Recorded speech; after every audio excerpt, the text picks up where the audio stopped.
Olá, meus queridos alunos do terceiro ano, tudo bem? A prof demorou um pouquinho para postar algum material de ajuda aí para a segunda lista, porque eu estava testando algumas formas de facilitar essa nossa comunicação agora no período de quarentena. Eu sei que para vocês não é fácil, para nós professores também não é. Eu estou tentando me adaptar ainda com a questão de gravar alguns vídeos, né? E aí eu estava pesquisando alguns softwares, tentando me adaptar com uma mesa digitalizadora, enfim. Mas as coisas vão ir melhorando com o passar do tempo. Peço desculpa se a gravação não ficar muito boa, tá? Mas com o tempo eu acredito que a gente vou melhorando algumas questões técnicas, ok? Então nós já estávamos vendo a estrutura da matéria lá no colégio. Vocês lembram que eu havia conversado com vocês, a gente havia feito uma atividade.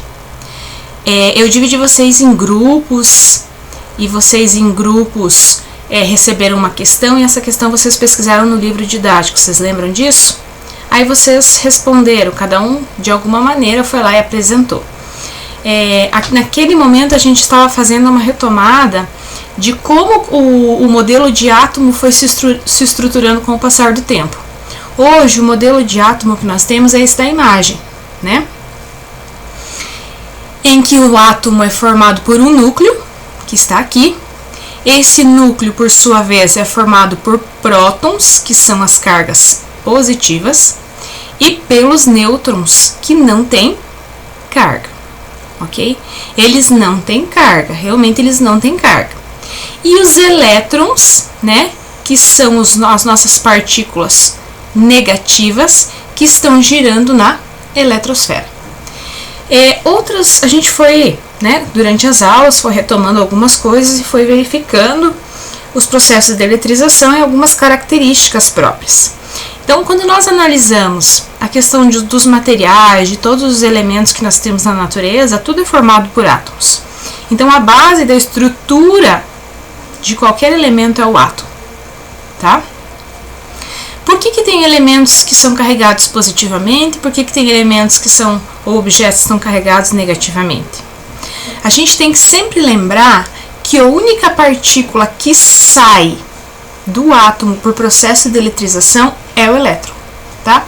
É o elétron que passeia. O próton não vai sair dele. Então, o que acontece? A tendência é que todos os elementos da natureza estejam neutros, tá? Neutros. Porém, o que acontece?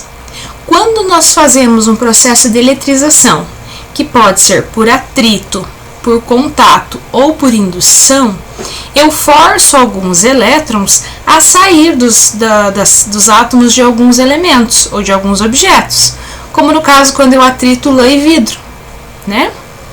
Eu estou forçando os elétrons a sair de um objeto e ir para outro, de modo que um fique carregado positivamente porque perdeu elétrons e outro fique carregado negativamente porque ganhou elétrons. A gente sempre tem que lembrar, a única partícula que sai do átomo é o elétron. A gente só tem modificação aqui no núcleo do átomo por aqueles processos de fissão e de fusão nuclear. Lembram que eu trouxe um vídeo sobre a usina de Angra dos Reis? Então, justamente para exemplificar isso para vocês. Nós só vamos ter alteração no núcleo de um átomo por processo de fissão ou de fusão nuclear. Mas os elétrons são andarilhos, né? Eles têm as camadas de energia, como a gente viu, e eles são os que se desprendem do átomo, ok? Até aí tudo bem, né? Nós já tínhamos visto, é só para a gente relembrar algumas coisas. Outro detalhe importante é o princípio de atração e repulsão de cargas elétricas. Então, vocês lembram quando eu utilizei ímãs na escola? Então, por que eu usei os ímãs? Porque o princípio é basicamente o mesmo. Se eu aproximar dois ímãs, tá? Polo sul e polo norte, ou polo norte e polo sul, eu vou ver que esses ímãs são atraídos. Por que eles são atraídos? Porque eles estão com polos contrários. Os opostos se atraem. Então, sempre que eu tiver cargas elétricas opostas, elas vão se atrair. positiva com negativo ou negativo com positivo. Existe um processo de atração. Porém, se eu tiver cargas elétricas de mesmo sinal, elas vão se repulsar. Ou quando eu tento aproximar dois ímãs com o polo norte ou dois ímãs com o polo sul, com as duas extremidades do polo sul. Eles se repulsam, tá? É o processo de repulsão que ocorre tanto nos ímãs quanto nas cargas elétricas. E aí nós temos o conceito de campo elétrico. Porque se existe uma atração e uma repulsão, existe uma força que sai da carga e se concentra no seu entorno. Então, olha só, o que nós temos aqui, ó? Digamos que para a gente analisar um campo elétrico, a gente analise com uma carga central. Então, essa carga aqui a gente toma como carga geradora, tá? Uma positiva e uma negativa. Então, Charles Auguste Coulomb foi um dos precursores do estudo da estrutura da matéria. Então, eu tenho aqui, se eu tiver um campo elétrico formado por uma carga positiva e eu colocar uma carga de prova pontiforme, vamos lá, vamos devagar. O que é uma carga de prova? Uma carga de prova seria uma partícula que eu colocasse aqui no entorno deste campo elétrico só para me verificar qual é a força e a intensidade dele. O que se assume? Que em geral essas cargas de prova são positivas e por serem pontiformes elas não têm massa, elas não têm força. Como se eu jogasse um cisquinho aqui positivo aqui dentro. Se eu jogar um cisquinho aqui, uma carga de prova positiva, o que vai acontecer? Ela vai ser repulsada do campo elétrico. Por quê? Porque a carga geradora é positiva. Agora, se eu pegar essa mesma carga elétrica de prova, essa mesma carga de prova, e jogar num campo elétrico formado por uma carga geradora negativa, o que vai acontecer com essa carga de prova? Ela vai ser atraída para o centro. Por quê? Porque os opostos se atraem, ok? Mas como é que a gente calcula isso, né? Deve ter uma maneira de nós calcularmos a intensidade deste campo. Então, olha só. A intensidade do campo, ele é tido como E. Então, sempre que nós falarmos em intensidade de campo elétrico, eu estou com a nomenclatura E, é a letra E. Esse E, qual que é a unidade de medida do E? Newtons por Coulomb. Por que newtons por Coulomb? Porque eu estou dividindo a força do campo elétrico pela carga elétrica geradora desse campo elétrico. Entenderam? Força é dada em newtons, carga é dada em coulombs. Força é dada em newtons, carga é dada em coulomb. Divisão, lá a barrinha de divisão. Newtons por Coulomb. Então, aqui a gente tem as unidades do campo elétrico, né? Só reforçando aqui. Então, essa fórmula ela pode aparecer de diferentes formas, tá? Ela pode isolar a força. Se eu isolar a força aqui, ó, o que vai acontecer com a carga? Ela passa multiplicando. Então, eu posso falar que a força elétrica é resultado da intensidade do campo elétrico multiplicado pela carga. Os livros podem trazer essa nomenclatura de maneira diferente, não tem problema. O resultado vai ser o mesmo, depende do que o exercício está pedindo, tá? Ah, professora, mas se estiver pedindo a força, eu preciso fazer isso? Não. Você pode usar aquela mesma fórmula, mas lembrando de multiplicar cruzado daí, ok? Então, vamos lá para o primeiro exercício da aula 2, da atividade da aula 2. Uma partícula carregada com 10 na menos 3 coulomb. Opa, 10 na menos 3 coulomb. 10 na menos 3 é carga elétrica. Então, vamos tirar aqui os dados. Então, o meu Q de carga elétrica é 1 vezes 10 na menos 3 coulombs. Colocada em um ponto do espaço e fica sob a ação de um campo elétrico de intensidade. Então, olha só, ele deu para nós a intensidade do campo elétrico. 2 vezes 10 na quinta newtons por coulomb. Qual é a intensidade da força elétrica? Opa! Lembram que eu falei da fórmula? Que às vezes a fórmula vai aparecer de maneira que eu procure o F? Então, aqui eu estou procurando o F, eu não estou querendo saber qual é a intensidade do campo, eu já tenho a intensidade do campo. Eu quero saber qual é a força elétrica que está agindo neste campo elétrico gerado por essa carga aqui. Lembrando que a gente tem que ter cuidado, né? Da operação com números de notação científica. Vocês podem retomar o caderno de vocês têm várias atividades lá. Então, qual que é a fórmula que eu vou usar aqui? E, que é igual a F dividido por Q.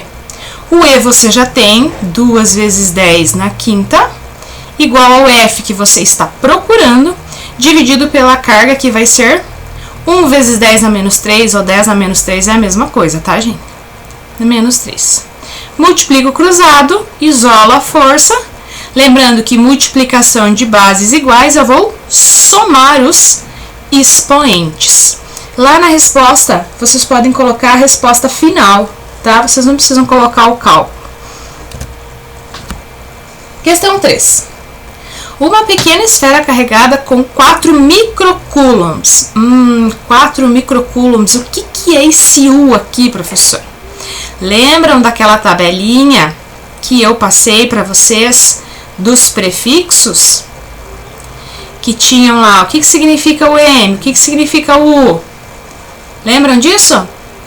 Sempre que aparecer esse U aqui, eu vou tomar ele como valendo 10 na menos 6. Então, vamos pegar lá. Ela tem uma carga de 4 vezes 10 na menos 6 coulombs. Massa de 5 gramas. E fica em equilíbrio quando colocada em um ponto M de um campo elétrico. Determine o vetor campo elétrico, módulo, direção e sentido no ponto M, dado que a gravidade é 10 metros por segundo ao quadrado. Pera lá, professora, mas aqui tá faltando coisa, tá? Ele tá pedindo o módulo, né? Módulo, direção e sentido do vetor campo elétrico, né? Ou seja, a intensidade do campo elétrico. Mas eu não tenho a força. Só que lembram lá no primeiro ano que nós trabalhamos com a questão da força? Força é igual a massa vezes a gravidade. Ou, pela segunda lei de Newton, força é igual a massa vezes a aceleração. Então, o que eu vou fazer? Primeiro eu vou calcular a minha força, né? Qual que é a força geradora desse campo elétrico? Bom, eu vou usar a massa. Mas a massa aqui está em gramas. Por que a massa está em gramas? Será que ela vai ficar em gramas mesmo? Ou será que eu tenho que transformar essa massa? O que vocês me dizem? Vocês vão pesquisar lá então. A massa está em gramas, tá? Então, primeiro eu vou calcular a massa vezes a aceleração, a gravidade já está aqui. E aí, depois eu vou substituí-la naquela fórmula. Força, né? A intensidade do campo elétrico é igual a força dividido pela carga. Aqui, vocês substituem a massa e a gravidade. Substituindo aqui, vocês acham o valor da força. Depois, vocês calculam qual a intensidade do campo elétrico. Ok? Questão 4, ainda sobre intensidade de campo elétrico. Então, uma partícula de carga 8 vezes 10 na menos 7. Então, ele já deu 8 vezes 10 na menos 7. Então, a carga 8 vezes 10 na menos 7 coulomb. Exerce uma força elétrica de intensidade 1,6. Opa, força 1,6 vezes 10 na menos 2 newtons. Sobre outra partícula com carga, outra partícula com carga 2 vezes 10 na menos 7. Calcule em newtons por coulomb, ou seja, calcule a intensidade do campo elétrico no ponto onde está a segunda partícula. Pois é, e agora? Eu tenho um campo gerador, uma carga geradora. Essa carga geradora, 8 vezes 10 na menos 7.